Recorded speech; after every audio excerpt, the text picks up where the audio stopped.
The story of Susanna.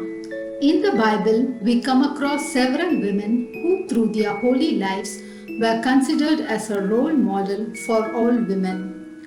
One such example was Susanna, a Jewish woman who was an ideal model of purity, modesty, faithfulness, and morality. The book of Susanna is an addition to the book of Daniel in the Roman Catholic Bible.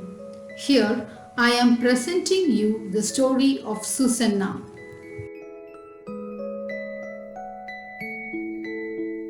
Susanna was a very beautiful and God-fearing woman. She was the wife of Joachim, a wealthy Jewish exile who lived in Babylon. She was raised by her parents to live a righteous life according to the law of Moses. Her husband Joachim was highly respected and honored by the Jews. In those days, the court hearings were held at his house in front of the judges. Due to this reason, many people came to his house for trial. At that time, two elders were appointed as new judges. They were found frequently at Joachim's house for the court hearings, but none of them knew how wicked they were.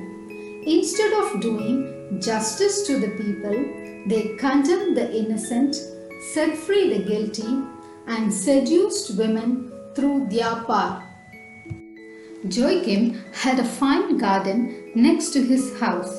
When all the people left at noon, Susanna would go to the garden for a walk. Every day, the two wicked judges used to see her and they began to lust for her. They were waiting for an opportunity to seduce her.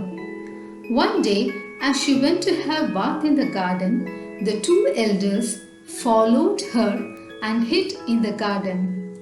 Not knowing this, she asked her maids to shut the doors of the garden and bring her some oil for bath.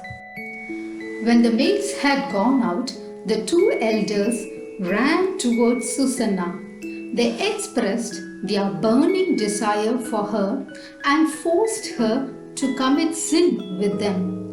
They also threatened her that if she refuses, they will make false accusation against her of seeing her making love with a young man.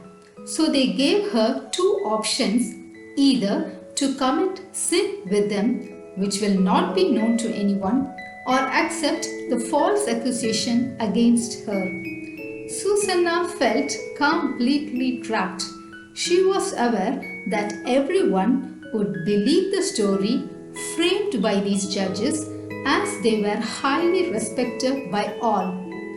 In that case, she would be sentenced to death.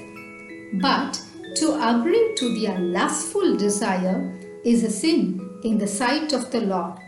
So she chose to die rather than to sin in the eyes of the Lord. She cried out with a loud voice. On hearing this, the people in the house rushed to the garden and the judges told their story against her. The next day, Susanna was brought for trial in front of the public.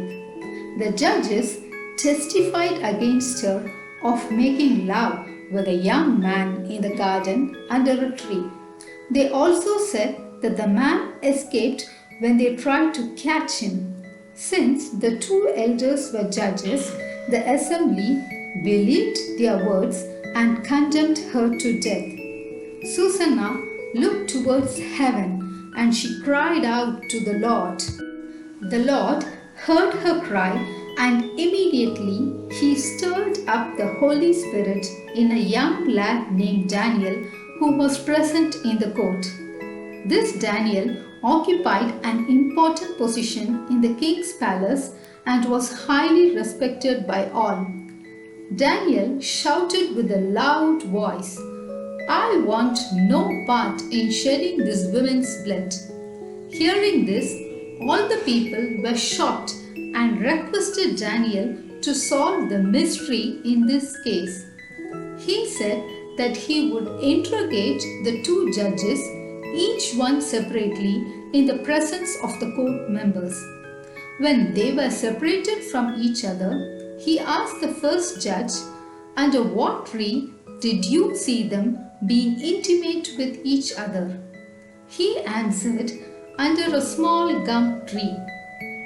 Then Daniel asked the same question to the other judge, and he answered, "Under a large oak tree." Since both of them gave a different reply, the people understood that they were lying.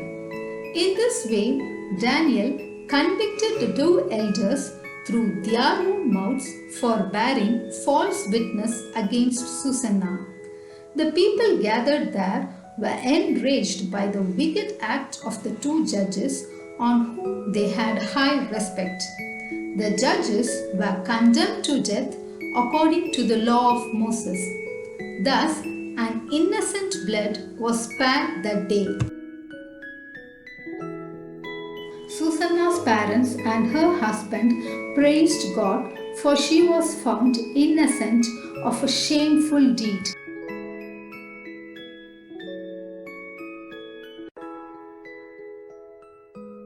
Reflection. What do we learn from Susanna's parents? The moral and ethical life which Susanna lived was only due to the upbringing of her parents. What is our role today in the spiritual life of our children? Next, what do we learn from the wicked judges? If you do evil to others, the same will befall on you.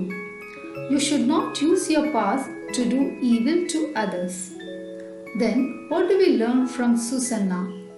Even if the whole world is against you, but if you are innocent, God will rescue you. But even if the whole world is with you, but if you are guilty, no one can save you from the wrath of God. God saves those who trust in Him. If we live a life pleasing to God, then He will protect us from our enemies, no matter how powerful they are. Sin is not only committing adultery, as we have seen in this story, but also being jealous, selfish, having hated feelings in the mind, getting angry, judging others, and the list is endless. We should ensure that we are not committing such sins in the eyes of the Lord.